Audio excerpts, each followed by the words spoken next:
Gusto niyo dati? Yeah, I'm from Cebu City, so iba talaga siya dito sa Manila. Pero even if I miss it, I'm very thankful naman that I'm here in Manila doing my job. And dami ko namang blessings na natatanggap kay Lord, so thank you talaga. Pero kumusta yung family mo dun sa Cebu? Kasi di ba nagkaroon ng lindol, bagyo? Well, sa area naman namin, hindi siya bahain o hindi din siya Affected much. very prone to mga calamities. Pero Cebu in general is going through a devastating time. So let us all pray for them kasi kailangan talaga nila. Yes. How do you describe your 2025 and what are the things that you'd like to manifest in 2026? Well, my 2025, as I've said before, it's very similar to my 2024 kasi doon siya nagbago.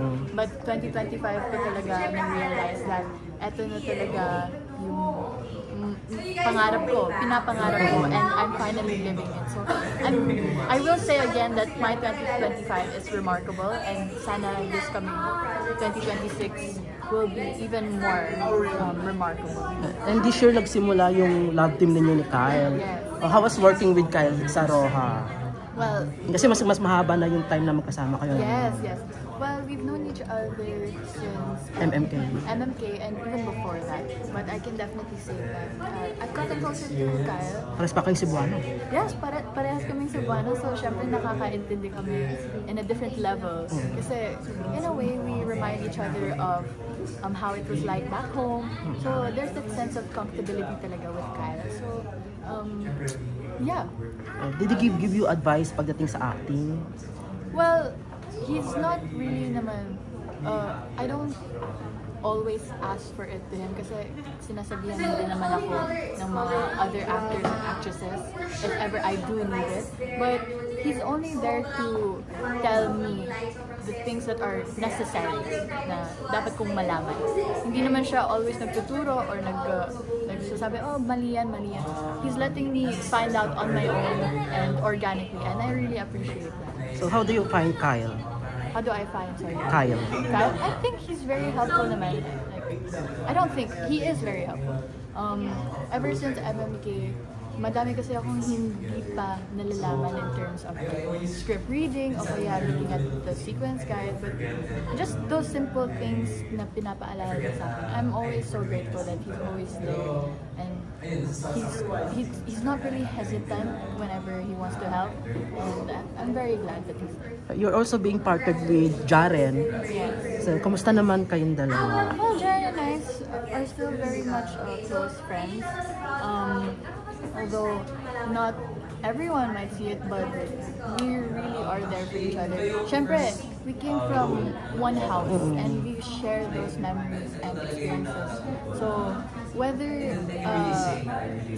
yung mga tao, kung ano man sasabihin nila to me and Jaren, o kaya yung mga fellow housemates ko lang, we will always remember as housemates, as ex-housemates, that we are the first family in this industry nung paglabas namin. So, we will hold that in our hearts. May plans na ba siya parang sumabak sa acting? Kasi focus siya sa hosting and singing. Oh, well, may nalaman ako. May project siya. Well, may nalaman ako. But that's not enough for me to tell. You ask Jaren na about it. Yes, kasi yun yung inaantay na mag-partner naman kayo pagdating sa acting. Well, I'm looking forward naman to what they have in plans for Jaren and I, or if ever. But I'm rooting for Jaren talaga for whatever he has to achieve pa in the industry. Kaya malalaman niyo. Pero in all fairness, parehas na nakakanta sila Kyle and Jaren. Of course!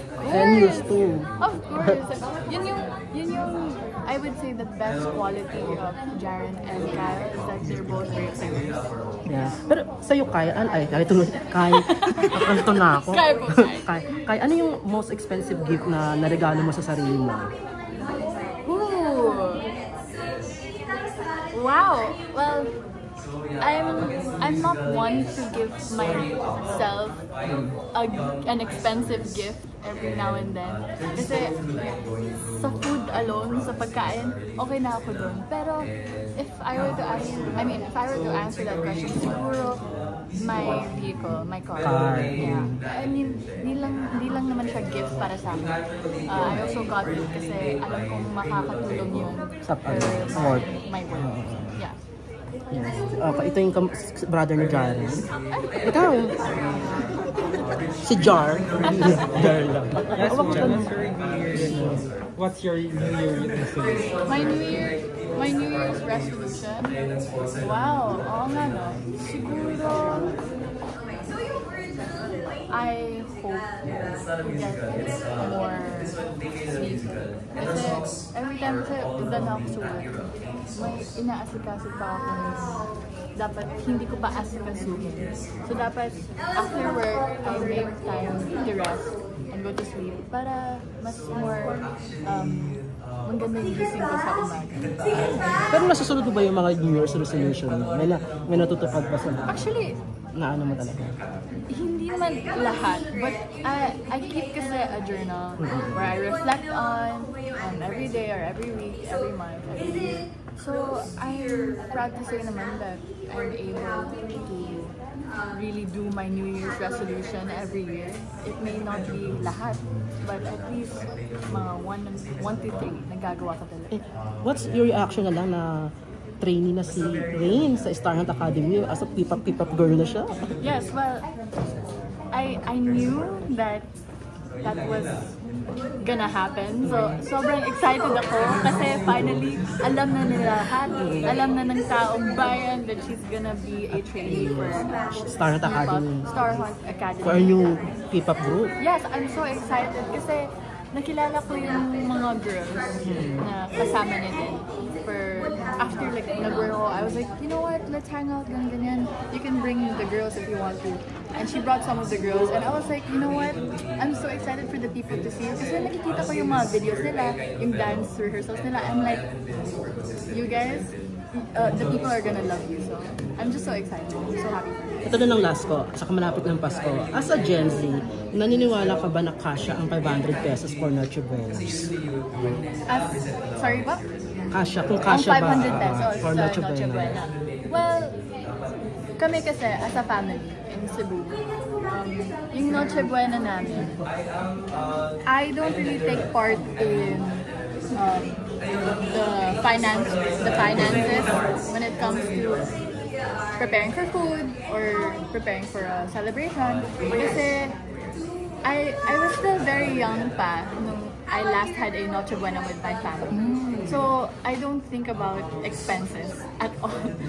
So in a financial aspect, I wouldn't know if kakasya ang 500 pesos sa Noche Buena.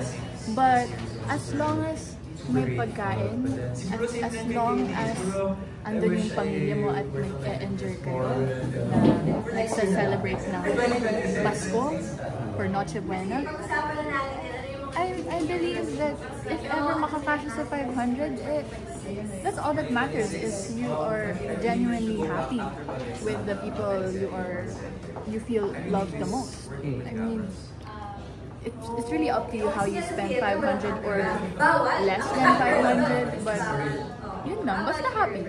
Pero ngayon kumikita ka na, gaano ka hands-on ba yun? Dun sa financial ano mo, sa kita mo?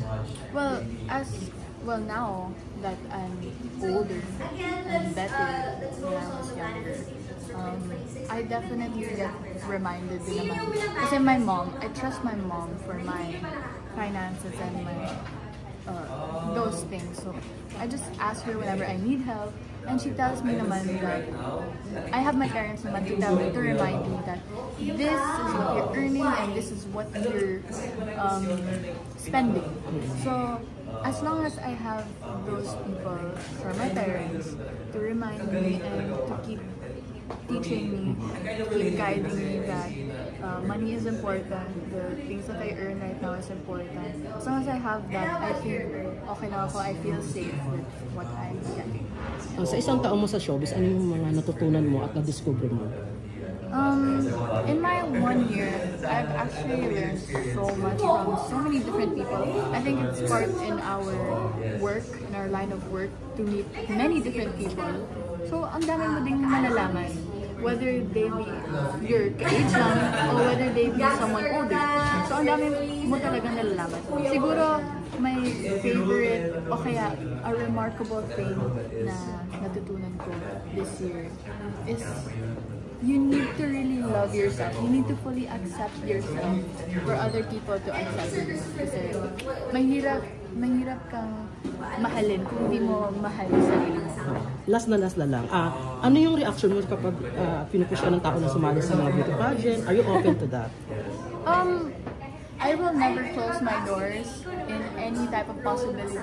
Kasi I started there naman talaga. I started with modeling. I started with pageantry. And although I was very young pa, I really wanted to do whatever I'm doing right now.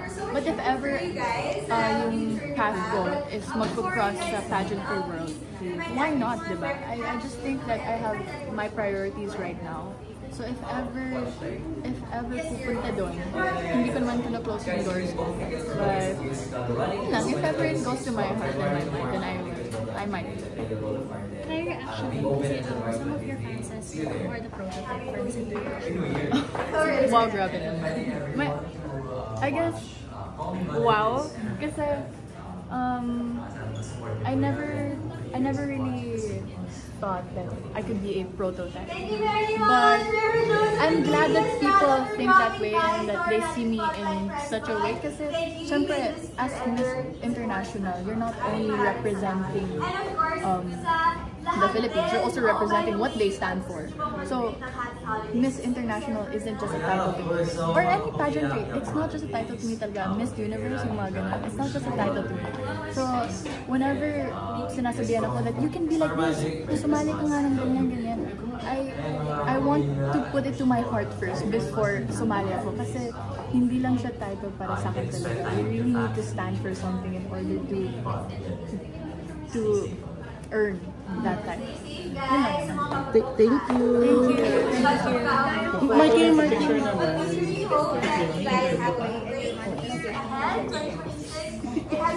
My biggest 2025 thing.